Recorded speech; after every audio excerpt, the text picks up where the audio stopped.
My name is Dr. Shalom Dam, and I'm a medical doctor here in Abuja. Thank you, everyone, for being a part of this. My passion and my drive has always been to encourage people with as much information as possible. I believe so much in preventive care. Um, Curative, medicine is doing very well. But I find that the greatest part of what we can do for ourselves is actually in preventive, because curative is more expensive. In fact, there are a lot more challenges when it comes to curative. Now, what I mean by that is curative means we discover a disease, we're trying to treat it. We're trying to understand why it's happening and we're trying to treat it. But preventive means we've discovered a disease. How can we prevent it from happening to everyone else? How can we better prepare everyone's minds and let them know what they should do, the things that they should not, so they can have a good and enjoy their lives? So that's basically my desire. And for today, I'll be taking a part of the human body called the digestive system. For those of you who saw my status leading to this event, this webinar, I had been thinking a lot about a lot of patients that have met me. I've come across them who have issues with their digestive system. So chest pain, ulcer, indigestion, food poisoning, continuous vomiting, diarrhea, constipation. These are the things I want to just address.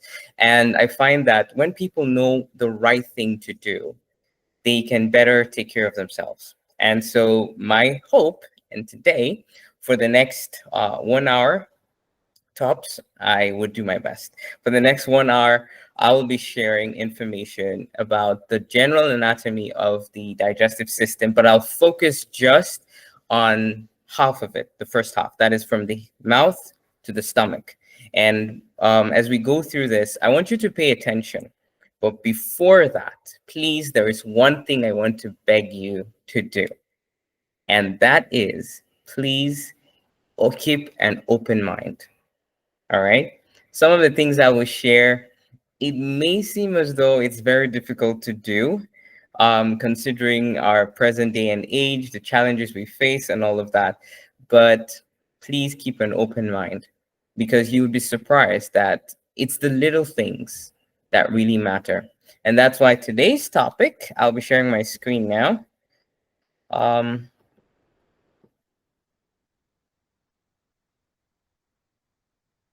Okay. Can you see my screen?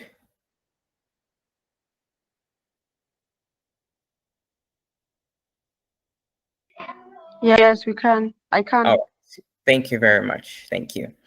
So I will do a lot of talking, but then later on I would need some feedback from you. So we will have some interactions. I'll tell you some things that I would love you to do while going through this. So just sit back, relax, get your water with you. I have mine here. I hope you have yours, because it's going to be an interesting ride. And if you don't have water with you, all right, you will soon find out the importance of having water with you, even though it's just an hour. But it's very, very important. Okay, so without further ado, here we go. So the contents of today's presentation would include, a very short, don't worry, story time is just a short thing, introduction to the digestive system and the anatomy from, like I said, it's just going to be from the mouth to the stomach. Then the normal physiology, that's just how it functions. I'm going to combine them together. Then common problems that are related to the mouth to the stomach. Now, also, I'll not be taking an in-depth explanation to everything. I'm just going to touch the surface. Like I said, this is just an overview. To go through every part of the body is going to take a long time. But today is just to focus on some major areas that I found are a challenge to a lot of people. All right, so we'll look at some common problems and then steps to manage, and we'll conclude. So first thing I want to say is today I'm going to start off talking about cars. I don't know how many of you like cars, but if you do like cars, you can just put a thumbs up or, just Let me know how many of you like cars. And if you see, excellent, I see that, Chloe. Thank you very much. For the cars I'm looking at here, I see the top one on the left. I don't know the name of the cars. Trust me. I just went to Google and just picked up pictures of cars, and I just picked that up and I'm deciding to use them. So number one, I don't know the name of the cars. Number two, I don't know what model they are. I don't know what year they are. But I can see one is floating. It's hovering over the ground. And the one that's a bit more common is a Toyota. That's the one that looks like a Jeep there. Now, the beauty about all of these is all of them they operate in different ways.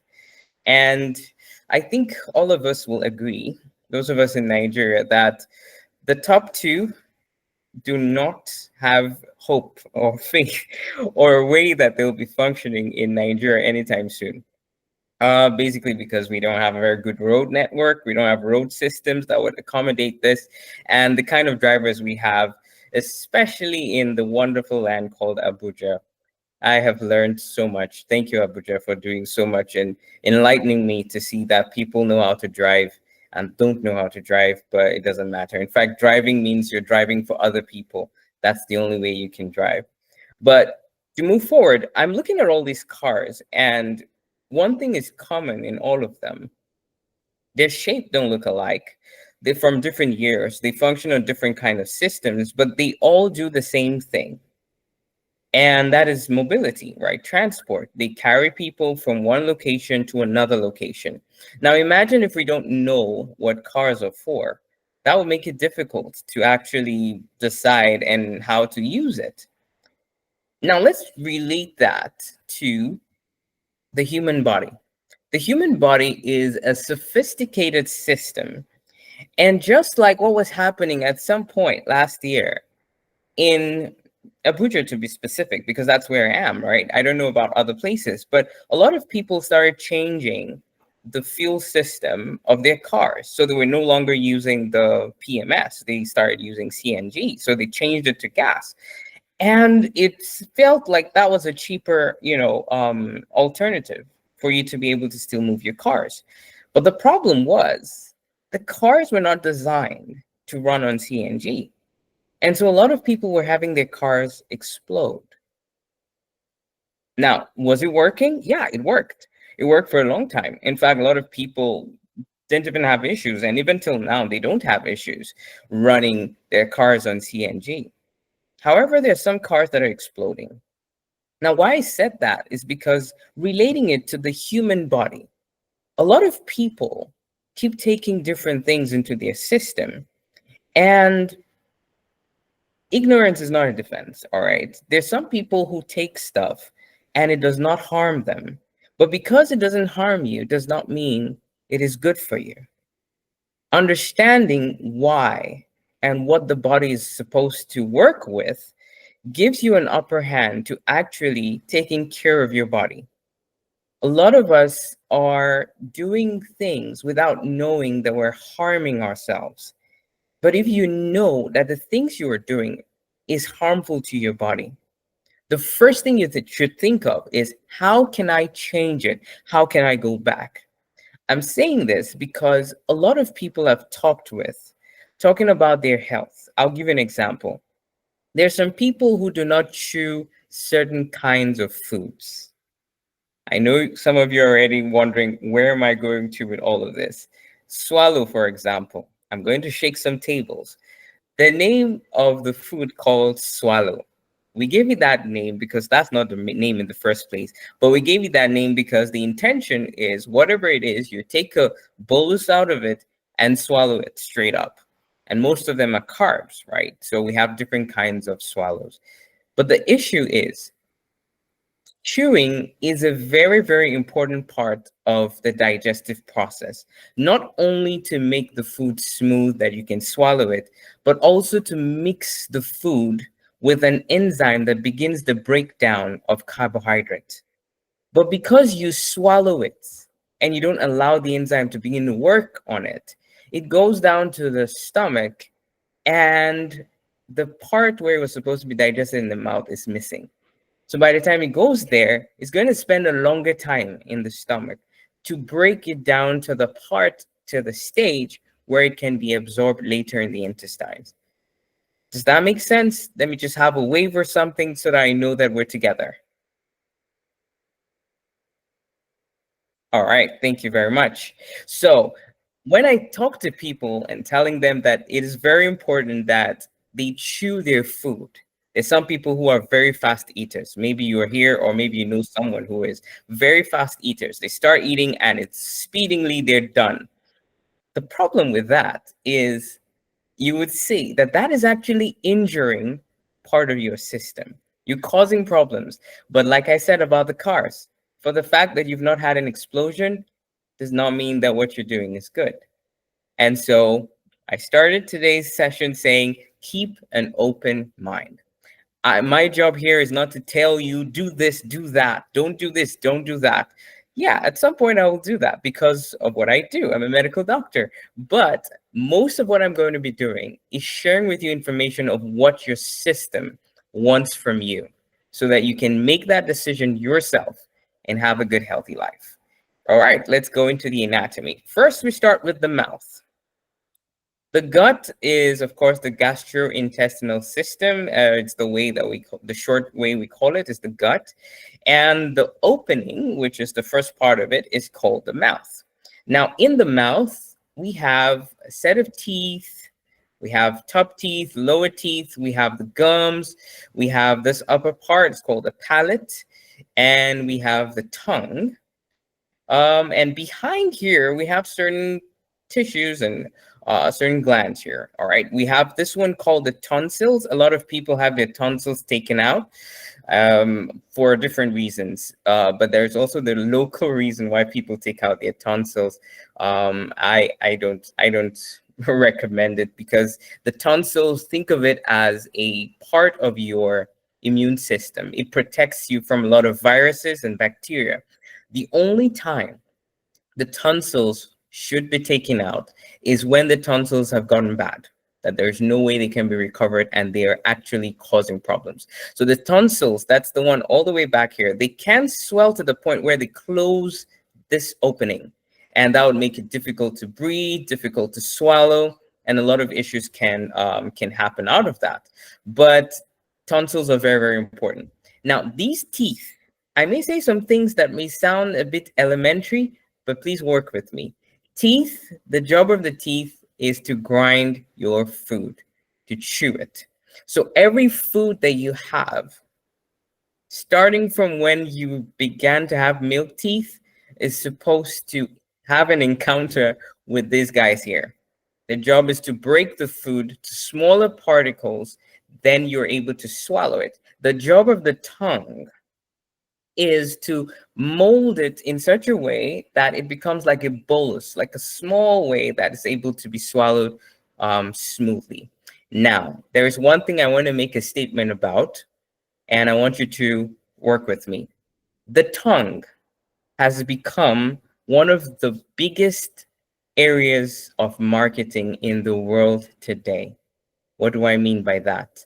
Basically, every food is designed just for your tongue.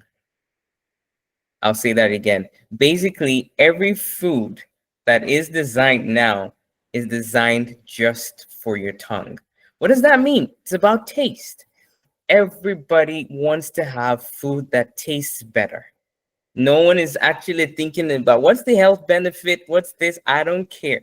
So when you tell me to take some kind of food, some kind of veggies that don't taste nice, I'm like, I don't like the taste. When you tell someone, take ginger, I don't like ginger. Take garlic, my mouth smells. But you see, all of those things, that's what your body was designed to benefit from.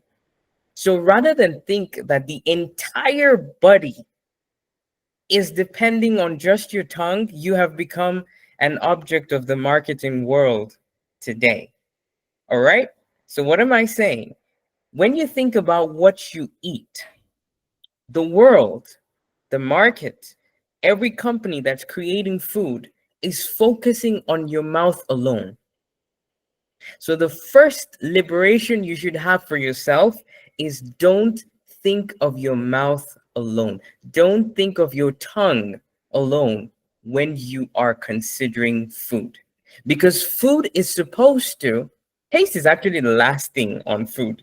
Food is supposed to give you nutrients, supposed to give you energy, supposed to give you all the materials that your body needs to be able to function.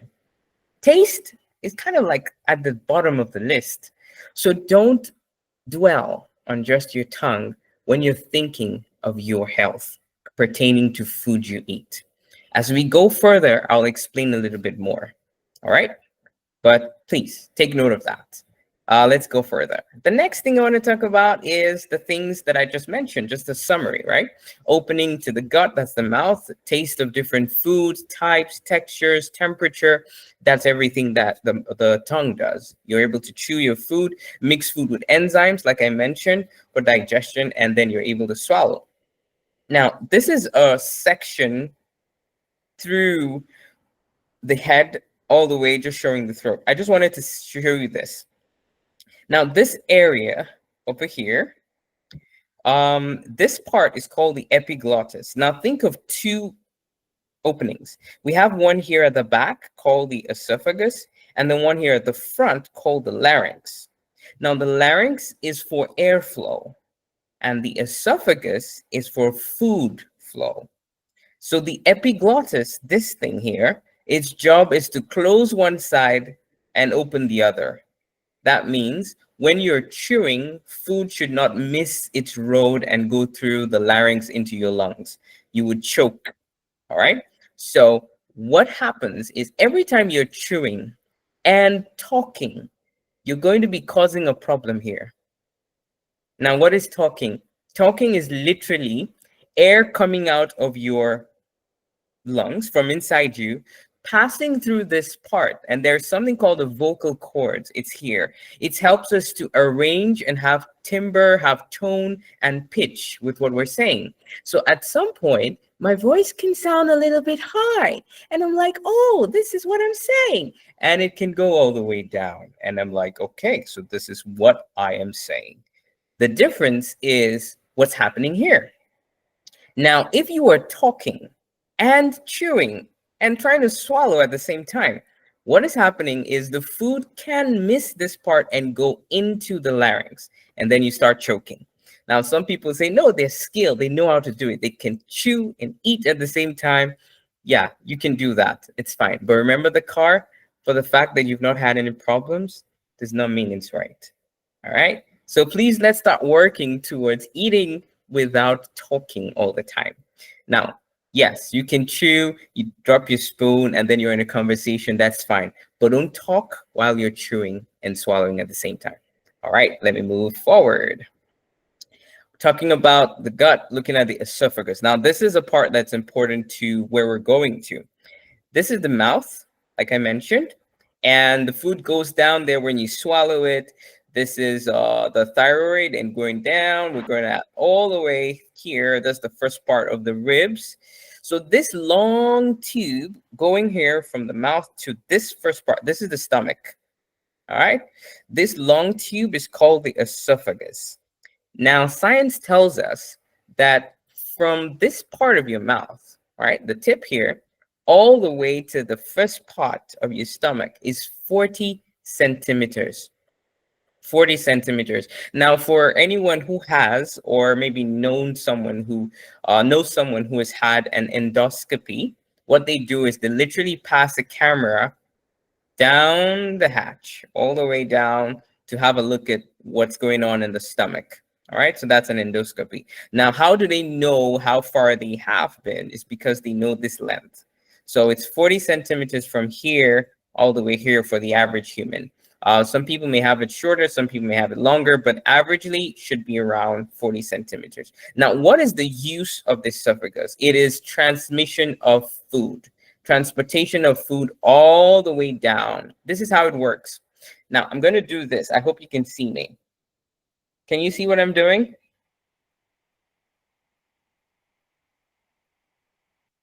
I hope you can. All right. Yeah. So what I'm doing is this part opens when food comes. So the part of the muscle, as you can see in this picture here, this is a bolus of food that has been chewed. So it opens up and the food goes and it keeps opening and then squeezes again.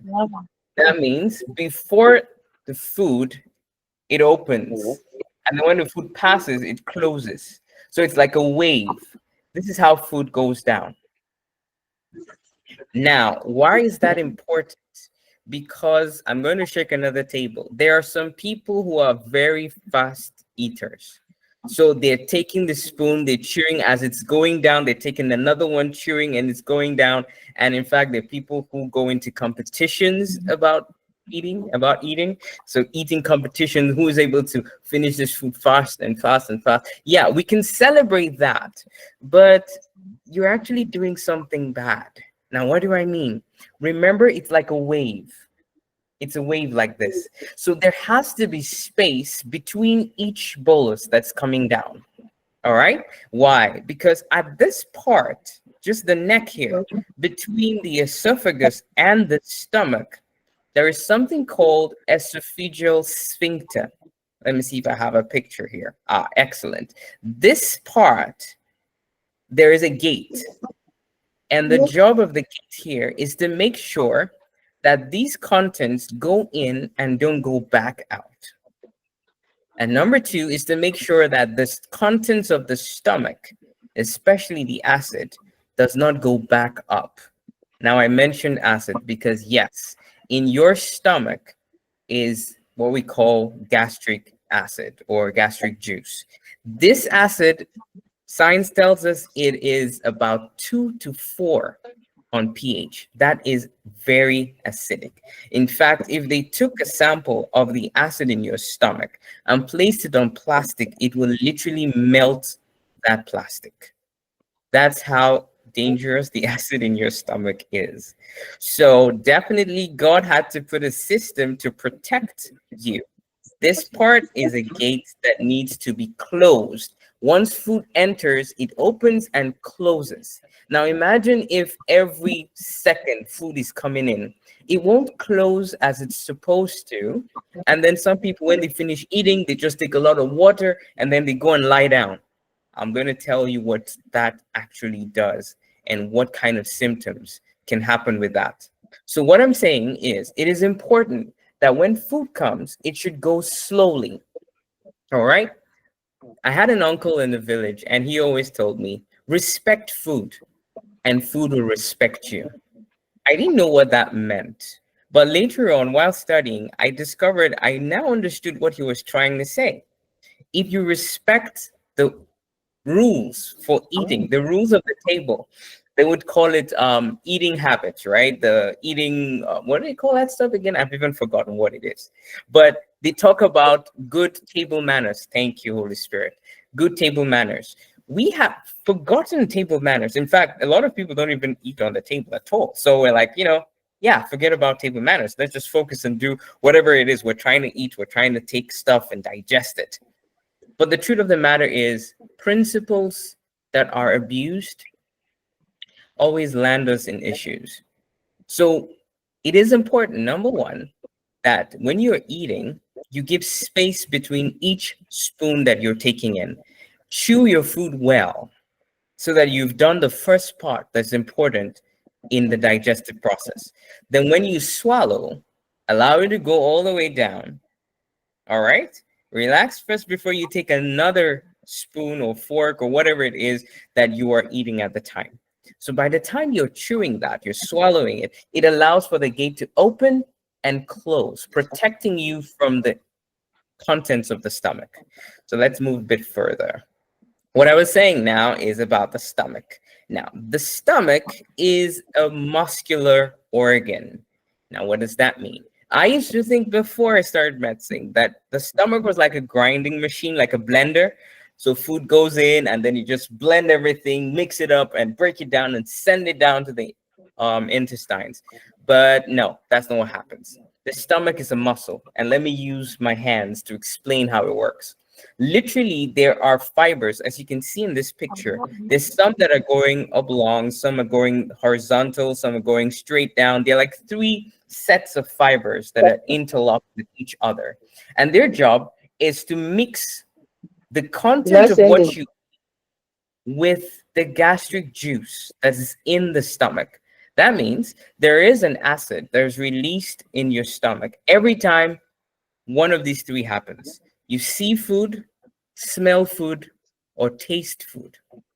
For some people, even the thought of food makes the stomach begin to produce the acid. Now, how does that happen? Every time you see it, or smell it, or taste it, the brain sends the message to the stomach that food is coming. Now, I will say something. There's some people who like to chew gum and take sweets on an empty stomach. Let me tell you what you're doing. The moment you taste, remember I told you the food company is looking at taste. Any gum that does not have any taste, I'm sure you're not taking that, but you're taking the one that has a little bit of sweet taste, have some menthol, and for whatever reason you're taking the gum. You're taking that, it's sending a message to the brain that food is coming. And the brain sends message to the stomach to prepare. So it starts releasing acid. Now that acid is building up, preparing for the food to come. But because that gum, you're not swallowing it, the sweets, you're not swallowing it, it's not going anywhere. So the stomach just released acid and nothing followed. The longer you stay in that state, the more the acid builds up. And by the time you're going to eat, you have too much acid in your stomach. And that's going to lead to bloating, a lot of gas, a lot of discomfort when you're eating. And sometimes what people literally call ulcer, a lot of times it's just that. So dyspepsia, one of the things I mentioned, indigestion, having a lot of gas in the stomach, and then you get full so fast. And it's like certain things you eat cause heartburn and all of that. A lot of times it's just connected to how you are treating the connection between your mouth and your stomach. So like I said, stomach is muscular. Once food comes in, it begins to mix up. Everything is mixing up and mixing up and mixing up. So you see this movement? This is how the stomach mixes the food with the acid. Now, why does the stomach need to be acidic? I'll give us some functions of the stomach now. First thing is digestion. So digestion happens in the stomach when that gastric juice, which contains enzymes, mixes with the food. The enzymes begin to break down the food particles into chemical parts. All right. So the mouth is just breaking it into smaller particles. Now in the stomach, the particles are broken down into their basic state. So it can easily be absorbed in the intestines, right? So it's digesting, it's mixing. And the next thing is secretion. So it secretes all the enzymes to help all of that. And one important part is called microbial defense. God, in his kindness and his infinite wisdom, he knew that everything we're going to eat is going to have some foreign substances that are not beneficial to us and can pose a health risk to our bodies. So the stomach's acid is your first line of defense to anything you eat. And I'll say more about that a bit later. All right, let's move forward. Common problems when it comes to the digestive system. Are you with me so far? Please, can I have a thumbs up or something? All right, thank you. And I'll tell you why I'm taking water later. If I don't remember, please ask me at the end of the lecture. All right, it's pain. A lot of people experience stomach pain. And they have different ways to describe the pain. It can be turning, can be biting, it can be cramping, it can be heartburn, it could be a feeling of reflux. This is one of the parts of medicine that is very difficult to actually assess and qualify, because pain is actually not really subjective. Like for me asking a question, okay, I see Mary's hand is up. Do you have a question, Mary? Mary Deshi, or is it Deshi? Okay, if you have questions, please just write it down. Bear with me. I'm going to have a time to answer questions that you may have, but just write it down, and I'll attend to them at the end of this. All right, so if you don't mind. Thank you, Mary. So about the pain, right? Pain can be caused either locally, that means the problem is located in the abdomen itself. And let me use the word stomach. And sometimes it could be radiating. That means it's coming from somewhere else and goes all the way there to the stomach. The first thing we should know is pain is an alarm system. And like I said, I may not have time to go through every part of this because it's going to take us a long time in the lecture. But I'm focusing on just giving us an overview, opening our eyes. And with time, I'm going to have special sessions to actually, really delve into each part of it. We'll have a whole session that talks about just pain. We'll have a whole session that talks about just nausea and vomiting. We'll have all of that. But for today, I'm just introducing the topic. All right. So pain itself is an alarm system. Your body is receiving impulse, it's receiving an information that something is not right. And a lot of times it could be connected to something you ate, and sometimes it could be connected to something entirely different. So don't treat every pain the same way. There are some pain that does not need medication, while there's some of them that need medication. There's some pain that needs just water. And I just did an example of that. For example, if you have stayed a long time before eating, some people say they're not breakfast people, they don't take breakfast. So they go through the day and have maybe their first meal around 12 noon or 1 p.m. or 2.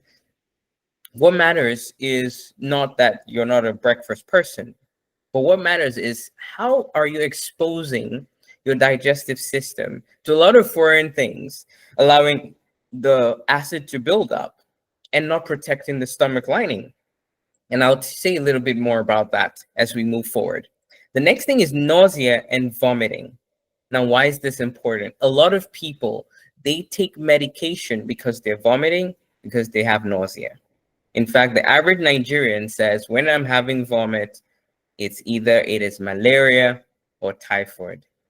And I want to tell you today that not every vomit is connected to malaria or typhoid. In fact, let me give you this insight that having the ability to vomit, to throw up, is a good thing. What does that mean? Remember, I said that everything we eat goes all the way down to the stomach. And the stomach's part is to defend you from anything that does not sit with your body, anything that's going to be harmful.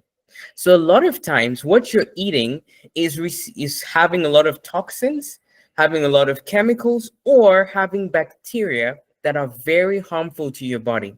So the first thing that your body will do is kick it out of your body.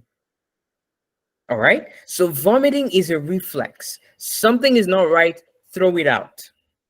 That's what vomiting is. If you don't have the ability to vomit when there's something wrong, you're in trouble. So anytime you experience that moment of vomiting out of nowhere, you're not sick, you just finished having a meal and you went and threw up, that's a good thing. Thank God that you have the ability to throw it out. All right. How about when someone is actually sick, someone is feeling ill, and immediately people run and go take medication to stop vomiting? The first thing is, have you asked yourself, why am I vomiting? Is it connected to the illness, or is it a reflex? Is it a part of your body trying to defend itself? All right. So it's very, very important that you don't always run to medications anytime you're vomiting. The first thing you should do is remember, your body did not agree with what came in, so it has to throw it out. All right. More about that later. The next thing is bloating, right? And I'll say a bit more about that. Allow me to move forward. Good. Common problems, defense versus disease. And I began to mention that, right? So your body has a part where it has to defend you. And then it has another part where that defense is broken. Now it has turned into a disease. So anytime you have symptoms of any kind, you feel like throwing up, you have a bitter taste in the mouth, your mouth is all dry, it's very difficult to chew. Sometimes you feel this gnawing pain in the chest, you've eaten, and it's like the food is coming back up. All of these are part of your body telling you you are not doing something right. Don't immediately think that it's a disease. First is think of defense. Your body is trying to tell you something. And a lot of times it is trying to get rid of something that's not right. Once that is done, it will go back to normal. How many of you, I think maybe not you, or you know someone who has had 1 or 2 episodes of vomiting, and after that, it just stopped by itself? A lot of people in Nigeria, my beloved country, they like taking a medication called flagyl when they're vomiting or passing loose stool. Flagyl is an antibiotic, and that medication has been abused, abused, and abused, and abused. Please, I hope that today a lot of us will help others to stop doing that. With time, when we go to the intestines, I'll be able to share more information of the danger of continually taking flagyl just because of vomiting or that. It does not stop vomiting, all right? It doesn't do that. What it does is it kills some agents, and then the vomiting reflex is shut down. So you now think that you've stopped vomiting or you've stopped passing stool because of flagyl. That's not a direct effect, all right? So are antibiotics your friend always? Definitely not. Definitely not. In fact, like I said, allow the body to do what it has to do first. If it still continues, then you go and check. One man's food is another man's poison. Yes, this has been just an adage, but truly, in fact, it is the truth. All right. So there's some people who, when you eat certain things, it works for you. In fact, the internet space has become a world where everyone can say anything they want to say, with or without evidence. And as far as they can have a lot of views and create controversies, it always works. But please don't join the people who have become the guinea pigs for these kind of people. All right. I'm not saying every video online is wrong, but I'm saying that there are a lot of videos that are actually wrong.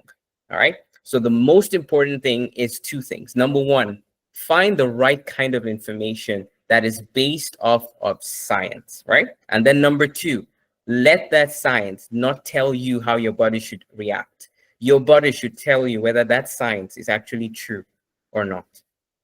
Does that make sense? I hope it does. All right, so we're going into this part where I want to spend some time, and that's called H. pylori. Now, if you look at this very beautiful thing, before we go forward, I just want you to do something for me. Just stretch a bit wherever you are. Just stretch your hands, do anything you want to do, stretch your back, take some water, because we've done like 40 minutes already. It's very, very important.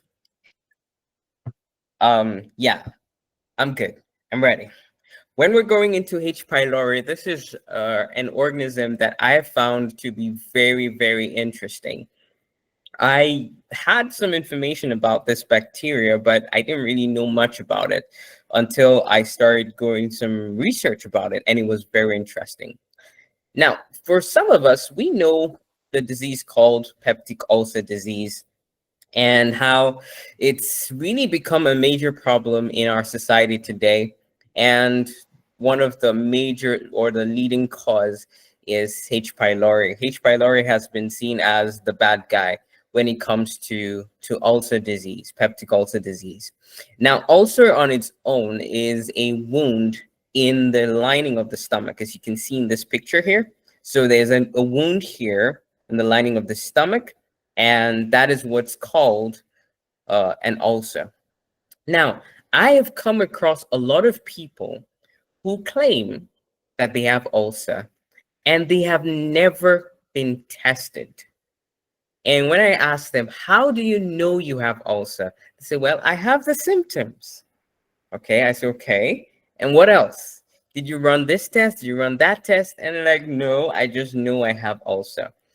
I am here to tell you today that those symptoms, even though they're the symptoms of peptic ulcer disease, they do not always mean you have ulcers. In fact, a lot of people, is because of the effort of trying to cure ulcer that they actually make their situation worse. So what am I trying to say with all of this? Let me tell you a little bit about H. pylori. H. pylori, as you can see it here, green, looks very like a spring spiral kind of thing, and it has these long projections. All right. This organism, like I said, I don't want to spend too much time. Okay, I'll have a special session to really talk about H. pylori and the impact it has. But today's just an overview. Okay. Um, this organism so far is the only, well, not the only, but is the leading bacteria that has been found to be able to live in the acidic environment of the stomach successfully. Now, remember I said the acidic environment also protects your stomach from invading microorganisms and all of that. But H. pylori has found a way to still live in that environment. And how is it able to do that? Interesting fact. If you just check online, you just go on Google and just type how many people have ulcer in the world, they would tell you that 50% of the entire world has H. pylori.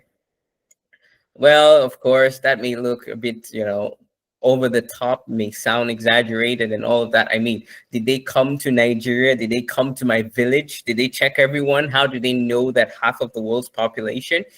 But that kind of assumption should also let you know that quite a number of people have H. pylori in their system.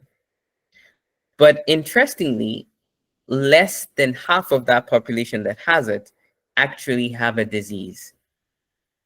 And that got me thinking, so does that mean that H. pylori, even though you have it, it's possible that it doesn't cause you any disease, doesn't cause you any problems? So I began to search a bit further, trying to understand this bacteria. Now, H. pylori, we get the contact of H. pylori through the food we take and water. I don't know if you saw a video that was made by some people, health enthusiasts, and some medical professionals about H. pylori and how it's spread. And some even mentioned that it can be spread through kissing, and it actually made a whole fuss in the world. And everyone was like, I need to check your H. pylori status before you kiss me and all of that. That's just how the world is, right? We like fun. So you take something and scare people a little bit, and then after that, it wanes and it goes. No one cares about it anymore.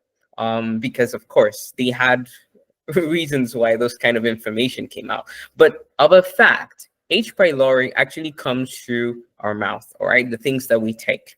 And it will interest you to know that H. pylori, once you have it, most likely you got it while you were a child. Got it when you were taking stuff from the ground in your testing phase, learning about the world. You carry stuff and put in the mouth.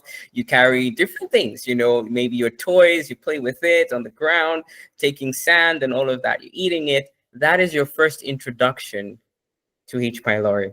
Now, what H. pylori does is once it gets into your system, the first thing is it puts on itself a coat. I don't want to go into the technical terms because, like I said, we're not going into details, all right? But it puts a coat in itself. And what it does is it literally provides like a shield to itself to the acid in the stomach. So it literally breaks the acid, releasing a gas. All right. So it has an enzyme that is able to break the acid and protect itself, kind of like a force field around itself. So the acidic environment, yes, acidic, but it has that force field that protects it from the acid. Then it finds its way. Now you can see this picture here. It's going down and goes to this place of the stomach. Now this is like a section through the wall of the stomach. This is the wall of the stomach, and above it is called a mucus layer. Now, if the stomach is so acidic that it can melt plastic, then imagine how bad it will be to the stomach. So God created a way that the stomach is able to protect itself. There is a layer called the mucus layer that secretes a kind of covering to the stomach, protecting it from the acid. So this bacteria, H. pylori, swims its way to that space that is not so acidic and stays there. So it literally lives there, multiplying, having its environment generations and generations. As you are growing older, you're learning, you're eating different kinds of food. Some foods come and increase the acidity of your stomach. Different things happen in your life. You become very anxious, different adrenaline and all of that is happening and changes. And you're growing from primary school, you go to secondary school, you're now a teenager, you start doing different things, you start changing your food pattern. And all of that's happening. H. pylori is also learning. It's learning to adapt to the changes in your food, changes in your activity, changes in everything you do. The moment it feels that its life is under attack, that's when it reacts. Now, what do I mean by that? The moment the acidity in your stomach changes, the first thing it has to do is protect itself. All right? So two things. Now, if you look at the second picture here is, yes, though it's living within this mucus layer and it's killing and it's just enjoying itself, once the layer here becomes smaller, right? Because of course, stress reduces that. Staying for too long, certain medications also reduce the thickness of that protective coat. Once it notices that this part is in trouble, it starts going deeper, trying to hide from the acid. So picture it like that. You have acid on top, very good space for H. pylori to live, then your cells below. If this space keeps getting smaller and smaller and smaller, H. pylori will now come to the cells of the stomach and starts making a hole through, trying to run away from the acid. All right. Now, when it tries to do that, this third stage is it's going to break the walls here. It's going to release some cytokines, okay, some factors that destroy the cells of your stomach. And that's what leads to ulcers. Does that make sense? Just a thumbs up if that made sense to you. Thank you very much. So if H. pylori is able to have a good space to live here, it will not really cause you ulcers. But if this space is under attack, it begins to cause you issues. All right. Apart from that, also, H. pylori has been found to cause a lot of other things. Don't worry. This picture is just explaining the same thing I just did. It can cause abdominal pain, and sometimes it's, in the center, in the middle part, called the chest pain that people have. It can cause bloating, indigestion. It can cause nausea, vomiting, and some people would actually have vomit with blood. That's hematemesis. That means the ulcer itself has actually gone through the wound and it has hit some blood vessels at the back. So it causes bleeding. And so the person could throw up and have blood in it. That is a bleeding ulcer. All right. It can cause dark stools. It's way lower. And the blood would go through the backside, not through the front. All right. Easy satiety. So some people are always, in fact, easily getting full. Normally they have like 3-4 spoons of whatever it is they ate and they're feeling full already. Some people have loss of appetite and it's because of H. pylori. Poor weight control. When we talk a lot about H. pylori, I'll explain how all of these is possible by this bacteria. It can cause insomnia. In fact, this was one of the tests I did with 2 of my patients. 2 of them came with symptoms that were vague. They didn't point to anything. They've treated malaria, they've treated typhoid. Of course, malaria is always going with typhoid, even though that's not correct. But they've treated everything that they could. Yet they still had issues sleeping. They always needed medication to sleep. After I found out this, I decided, okay, let me give it a try. Let me test it with them. And I told them, let's check for H. pylori. And they were like, I don't even have chest pain. So why am I checking H. pylori? You see, that's another thing. Not every time you'll experience chest pain when it comes to H. pylori. There's sometimes the symptoms, you would even find there's arthritis that can be connected with H. pylori. That's how very vast and very skilled this bacteria is.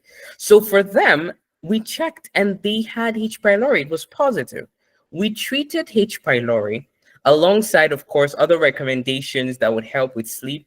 I gave them some stuff in sleep therapy and their sleep improved. So they never had ulcer symptoms yet. they had other symptoms that did not look like H. pylori, but H. pylori was the one behind it. So just to help you see that H. pylori is much, much bigger than what we're saying. Also can cause arthritis, like I mentioned, mood swings, because there is a hormone that actually controls mood called somatostatin and, serotonin. These hormones they have a direct connection with our digestive system. Now, H. pylori can shift your digestive system, and some of the cells that are supposed to produce these factors, it can destroy them. And so you won't have enough of these hormones, and then it keeps giving you mood swings. Sometimes you're good, sometimes you're not good again. Some people have very, very crazy mood swings with cravings that they don't even understand, and it can be distressing. That's all connected to this bacteria.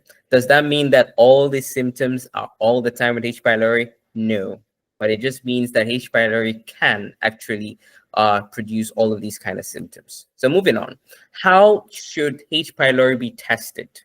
I'm just adding this to give you an idea so that next time, if not, of course, not you, but if your loved one or someone you know is having those symptoms and wants to check for H. pylori, these are the tests to be done. The first and most accurate is called urea breath test. Now, this test, sadly, there are not a lot of places in Nigeria where they do this test. Basically, what they do is they give you a meal. Sometimes it's a liquid, sometimes it's a pill, sometimes it's a food. You take that and it has a marked carbon, okay? And once you ingest it, like I said, H. pylori always wants an environment where it protects itself, and it always wants to break out and form that coat around itself when it comes to the acid. So that meal you just took will be broken down by H. pylori, and then it's sent out. When you breathe out, and I'll explain that later in our H. pylori course. When you breathe that out, they test it and they will find the marker. It definitely tells them you have H. pylori, because that's the only bacteria that is capable of doing that. So that's the first test. The second test is a stool test. Most times people go to the hospital, they want to do a H. pylori test, and they do blood. Blood is not really to check for the bacteria, because the bacteria stays in your stomach. It doesn't go into your blood. What they're checking for in your blood is antibodies. That's literally like soldiers that your body releases trying to fight the bacteria itself. So the second best test is a stool test, all right? Where you take a sample of the stool and they will check and actually see that the bacteria actually is positive. Once you do a stool test and it's positive, does not mean you should go ahead and take medications immediately. No. And that's where the next thing comes when we talk about recommendations and all. Another test is an endoscopy. So an endoscopy is where I mentioned that earlier, where they pass a camera through your mouth, through the throat, to the stomach. They have a look around, and sometimes they would take a sample, of a bit of the stomach and then go ahead and do testing. And I found that that process could take up to 2 weeks. PCR test also tells not only that H. pylori is there, it tells the kind of strand. It will interest you to know that H. pylori has different strands. Oh, and I should say this. You know how every person is unique? You have one body is different from another body. That's the same way every H. pylori is unique. Remember, it grew with you. So it has been learning based on your culture, your food, your activities. It has been learning through the process. So it has become like a part of you, right? So your H. pylori will be different from another person's H. pylori. So in the same way, because you took these medications, they work for you, does not mean that another person will take the same medications and it will work.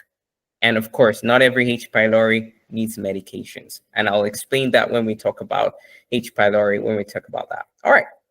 Common mistakes. Looking at common mistakes that people make. I'm going to rush through this because I want to finish by 8 o'clock sharp and give some time for questions. Every chest pain is ulcer. Not true. Not every chest pain is ulcer. In fact, because of the fast-paced society we're in, a lot of people actually have heart problems, but they're treating ulcers. And that's where the problem is. So if you have people who have chest pains, continuous chest pains, they don't even know where it's coming from, what to do and how to do it, just please counsel them. They need to see a physician. And the physician definitely shouldn't stop on only checking for H. pylori and just giving medication. They should check the heart as well. Ulcer is not only, sorry, it's supposed to be not. Ulcer is not only caused by H. pylori. Other things can cause ulcers. Stress can cause ulcers. Certain kind of foods can cause ulcers. Not really causing, but actually triggering, all right? Medications like diclofenac, which is something that a lot of people abuse these days, it actually has been found to cause ulcers as well. H. pylori testing, like I mentioned, blood sample. Once diagnosed with ulcer, you will always have ulcer. That is not true. That is not true. H. pylori can be treated. It can be corrected. Totally eliminated? Not really. And I'll explain that when we're talking about it.